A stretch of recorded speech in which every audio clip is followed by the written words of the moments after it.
اليوم في هالمواجهة نستطيع أن نقول أن الأهلي انتزع الهدف الوحيد بصعوبة.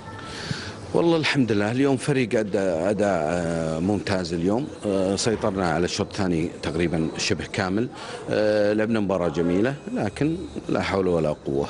يعني صراحة سكتنا بما فيه الكفاية على التحكيم، والظاهر اللي يسكت ما ياخذ حقه، ويبغون نتكلم. الآن نبي نتكلم، لابد أننا نتكلم. صراحة اليوم 3 ضربات جزاء، يعني شيء مو طبيعي اللي قاعد يحصل.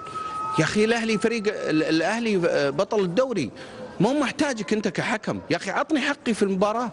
إلى متى احنا نخسر ونتعب والأندية يلا ماشية، ويجي حكم يسلب مني مباراة؟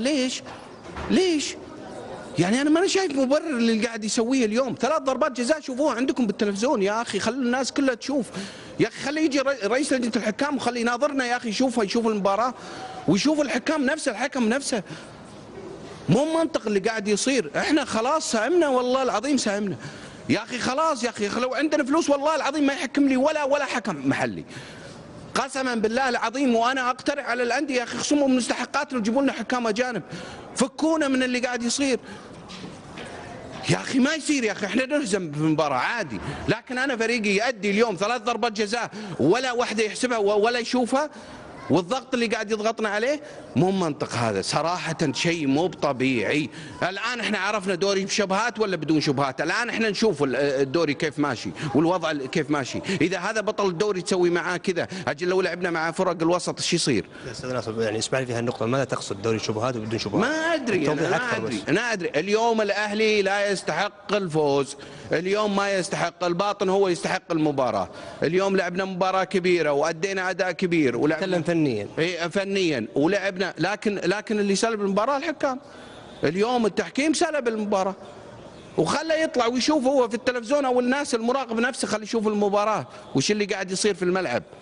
لا مو منطق ابدا ابدا ابدا. سكتنا بما فيه الكفاية ولن نسكت، لا الان ولا بعدين. ولو عندنا فلوس والله لا يحكم لي ولا حكم محلي ابدا، ما يحكم لي حكم محلي. والان انا اقترح على الرابطه انه يا اخي يجيبوا لنا حكام اجانب يخصموا من مستحقاتنا. يا اخي خلاص يا اخي، جيب لي حكام اجانب وفكني يا اخي من الوضع اللي انا فيه. انا ما ادري احسب حسابي الفريقي ولا الجهازي الفني ولا احسب حسابي للحكام. يعني انا احط كل مباراه حاط ايدي على قلبي، مو بصحيح.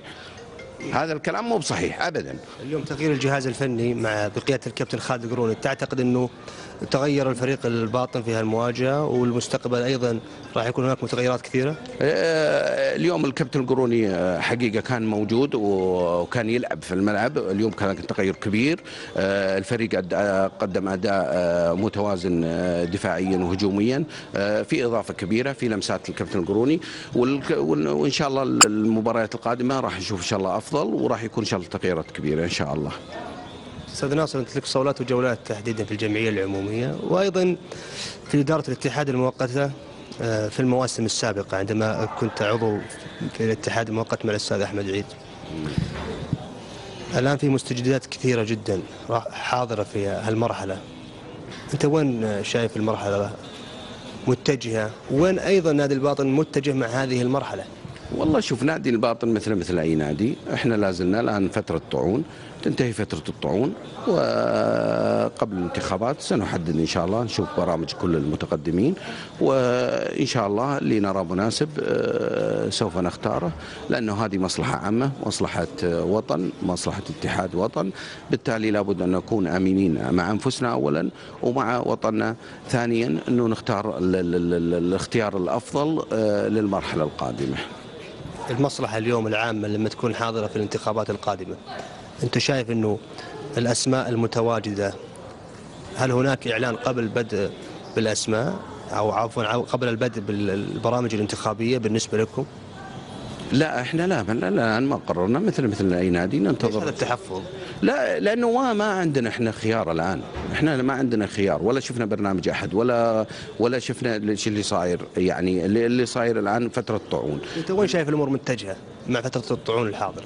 والله ما ادري، انا ما اطلعت على الطاعون، لكن احنا نقول في الفتره الاخيره من بعد انتهاء الطاعون يتم الاختيار مثل اي نادي. شخص ان شاء الله باذن الله نكون امينين مع انفسنا ونختار ان شاء الله الاختيار الافضل باذن الله تعالى. شكرا جزيلا، شكرا يعطيك العافيه.